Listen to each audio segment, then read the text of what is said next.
জন্মাষ্টমীতে আমরা কতই না কিছু করি, সবাই কম বেশি। তালের বড়া, মালপোয়া, নারকেলের নাড়ু, পিঠে, পায়েস অনেক কিছু করি ভগবানের জন্য।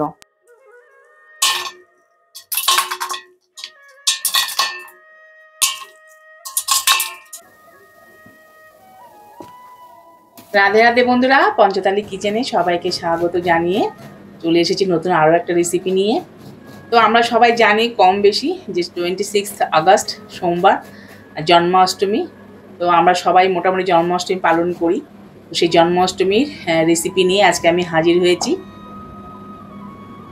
তো জন্মাষ্টমীতে সবাই আমরা তালের বড়া করি, আমিও করব। তো আজকে আমি তালের বড়া রেসিপি নিয়ে আসিনি, আজকে আমি একটা অন্যরকম ইউনিক রেসিপি নিয়ে এসেছি, যেটা আমাদের গোপালের খুবই প্রিয়। তো এই আনন্দর দিনে এই আনন্দ নাড়ু বানিয়ে গোপালকে দিয়ে গোপালের প্রসাদ সবাইকে দেবে, সবাই আনন্দ সহিত প্রসাদ পাবে, আর তুমি নিজেও খুব আনন্দ অনুভব করবে। তো চলো দেখে নেওয়া যাক আমি কি কি নিয়েছি। এখানে বলে দিচ্ছি। প্রথমে আমি চিনিটাকে গুঁড়ো করে নিয়েছি। চিনিটা খুব বড় বড় দানা ছিল আমার। চিনিটা গুঁড়ো করা হয়ে গেছে, এই যে দেখো মিক্সিতে গুঁড়ো করে নিয়েছি। তো মিক্সি থেকে পুরো আমি বাটির মধ্যে নিয়ে নিয়েছি ঢেলে।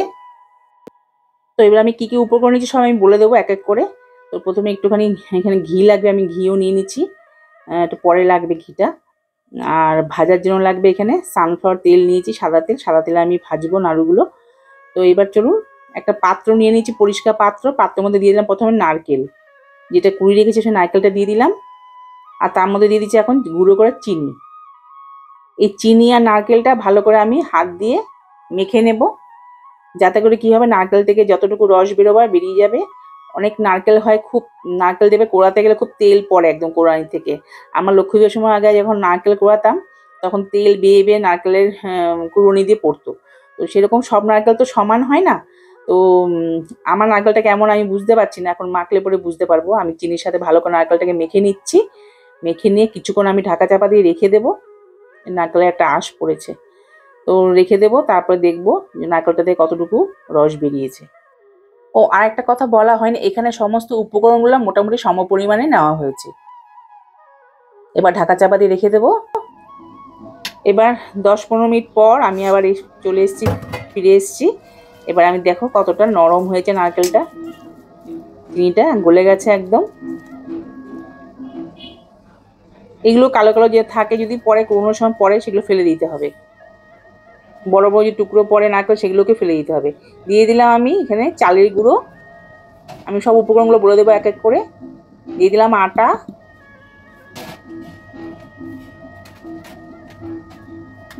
আর দিয়ে দিলাম সাদা তিল। এটা কিন্তু কাঁচা তিল, এটা ভাজা নয়, সাদা তিলটা দিয়ে দিলাম। আর দিয়ে দেবো এখানে পাউডার দুধ। এখানে তোমরা খোয়া ক্ষীরও দিতে পারো, খোয়া ক্ষীর দিলে খুব ভালো হয়। খোয়া ক্ষীর দিলে আরও টেস্টটা বেশি হবে। তো আমি খোয়া ক্ষীর দিই না, আমি এখানে একটু গুঁড়ো দুধ মিশিয়েছি এখানে টেস্টের জন্য। তোমরা চাইলে নাও দিতে পারো, কিন্তু দিলে একটু ভালো হয়। এবার সমস্ত উপকরণটা আমি এখানে মাখার চেষ্টা করব, আটা যেরকম মাখে আটার ডোয়ের মতো মেখে নেব। আর এখানে আমি একটু ভুলে গেছিলাম, সামান্য একটু নুন দিয়েছি, তাতে করে টেস্টটা আরও খুব ভালো হবে আনন্দ নাড়ুর। আমি নুনটা প্রথমে দিতে ভুলে গেছিলাম, নারকেলের মধ্যে দিয়ে দিলে ভালো হতো, নারকেল চিনি যখন মাখার সময়, তো ভুলে গেছিলাম আমি। তখন একটু সামান্য নুন দিয়ে দিলাম, একদম মানে 4 চামচে 4 ভাগের 1 ভাগ বলতে পারো। তো এবার সমস্ত উপকরণগুলো ভালো করে আমি মিশিয়ে নেব। আর যদি মাখতে অসুবিধা হয়, যেন যদি মনে হয় শক্ত হচ্ছে, তাহলে আমি এখানে একটুখানি সামান্য জল অ্যাড করব। প্রথমে এমনি মাখার চেষ্টা করব। তো বন্ধুরা, যদি তোমাদের আজকের রেসিপি আমার ভালো লাগে তাহলে একটু লাইক করে দিও ভিডিওতে। আর চ্যানেলে নতুন বন্ধু হয়ে থাকলে চ্যানেলটিকে সাবস্ক্রাইব করে দিও, সাবস্ক্রাইব করে আমার পাশে থেকো। আর যারা ফেসবুক থেকে দেখছো তারা অবশ্যই পঞ্চতালি কিচেন পেজটিকে ফলো করে দিও। তো দেখো আমি সামান্য একটুখানি জল দিয়েছি, খুব অল্প অল্প করে জল দেবো, বেশি জল যেন না হয়। বেশি জল জল হলে কিন্তু নরম হলে কিন্তু ডোটা নাড়ুগুলো কিন্তু ক্রিস্পি হবে না, তাতে করে কিন্তু ভাজতে গেলে তখন অসুবিধা হবে। তো আমি সামান্য সামান্য জল হাতে করেই নিচ্ছি, নিয়ে মাখার চেষ্টা করছি। বাটিটা ছোট হয়ে গেছে মনে হয়, আমি থালার মধ্যে নিয়ে নিয়েছি। দেখো দেখো আমার আটা মাখার ডোয়ের মতো হয়ে গেছে। আমি কিন্তু খুব নরম করে মাখিনি, এই দেখো। আবার খুব বেশি শক্তও না, মিডিয়াম করে মেখেছি। পুরো মাখা হয়ে গেছে, আমার হাতে লেগেও যাচ্ছে না, একদম হয়ে গেছে। খুব সুন্দর মাখা হয়েছে। এবার আমি এটাকে দেখো এরকম হয়েছে। তো এবার ঢাকা দিয়ে আমি রেখে দেবো 15 থেকে 20 মিনিটের জন্য, সেট হয়ে যায় ডোটা। তো এবার আমি ঢাকা দিয়ে এটাকে রেখে দেবো। এদিকে বাকি কাজগুলো আমি সেরে নেব এদিকে। তো দেখো 15 থেকে 20 মিনিট হয়ে গেছে। এই ফাঁকে আমি অনেকগুলো কাজ সেরে নিয়েছি। বাটিগুটি যেগুলো ছিল, যেগুলো আমি যে উপকরণগুলো নিয়েছিলাম সেগুলো ধুয়ে আমি জল ঝরিয়ে রেখে দিচ্ছি, সেগুলোকে সরিয়ে দিচ্ছি।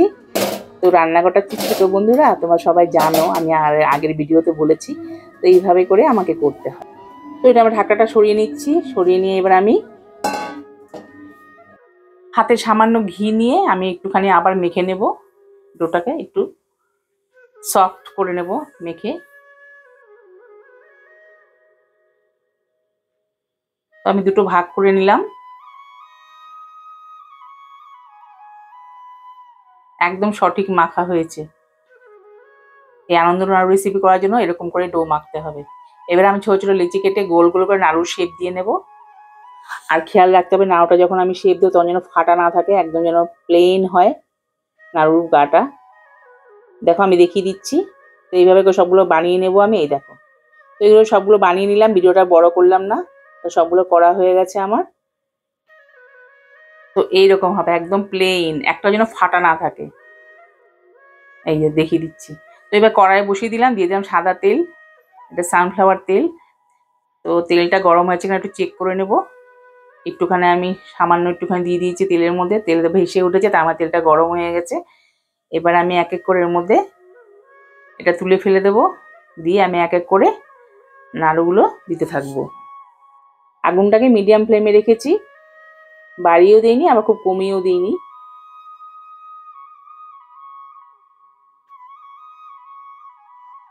এবার আমি এক এক করে সব দিতে থাকবো।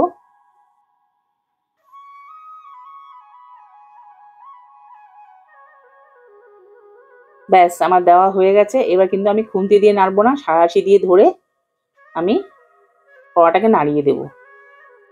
সাঁড়াশিটা আমার জলের মধ্যে পড়েছিল, পুরো জং ধরে গেছে। তো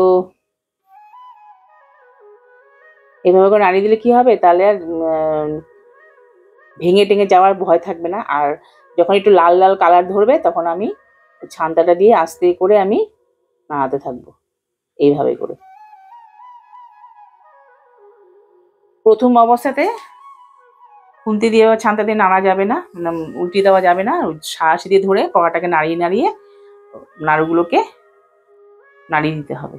এই দেখুন কি সুন্দর কালার চলে এসেছে। একটা ব্যাচ ভাজতে প্রায় 2 মিনিটের মতো সময় লেগেছে, 2 থেকে 2.5 মিনিট। তো আমার প্রথম ব্যাচটা ভাজা হয়ে গেছে। বেশি লাল করবো না, বেশি লাল করলে পরে কিন্তু এটা আরো কুকিং প্রসেসটা চলতে থাকে, নামানোর পরে নাড়ুগুলো হতে থাকে, তাহলে আরো বেশি কালো কালো হয়ে যাবে। একদম হয়ে গেছে।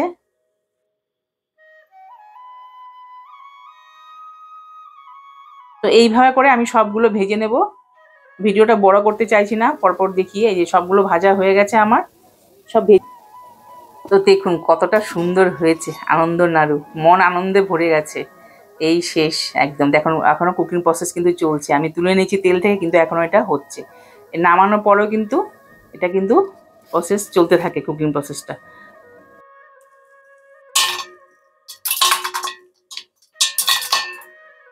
আশা করি আমার এই আনন্দ নাড়ু রেসিপি তোমাদের ভীষণ ভালো লেগেছে। যদি ভালো লাগে একটি লাইক অবশ্যই করে দিও। চ্যানেলে নতুন বন্ধু হয়ে থাকলে চ্যানেলটিকে অবশ্যই সাবস্ক্রাইব করে দিও। আর হ্যাঁ, যারা ফেসবুক থেকে দেখছো তারা অবশ্যই ফেসবুক পেজটিকে ফলো করে দিও। তো কতটা ক্রিস্পি হয়েছে আমি দেখিয়ে দিয়েছি, দেখো উপর থেকে একদম মুচমুচে, ভেতর থেকে একদম নরম। তো এরকম আনন্দের দিনে আনন্দ নাড়ু বানিয়ে ভগবানকে খুশি করে দিও। ভগবান আসছে সবার ঘরে ঘরে, সোমবার দিন ভগবানের জন্মদিন। তো ভগবানকে এরকম আনন্দ নাড়ু বানিয়ে তোমার ভগবানকে খুশি করতে পারো। তো রেসিপিটা আশা করি তোমাদের ভীষণ ভালো লেগেছে, ভীষণও কাজ দেবে। তো চলো আজ এই পর্যন্ত দিবে, আর কমেন্টে জানাবে তোমাদের কেমন লাগলো। তো চলো দেখা হবে আবার নতুন কোনো রেসিপির সাথে। আজ এই অবধি। ভিডিওটা প্রথম থেকে শেষ অবধি দেখার জন্য অনেক অনেক ধন্যবাদ। রাধে রাধে।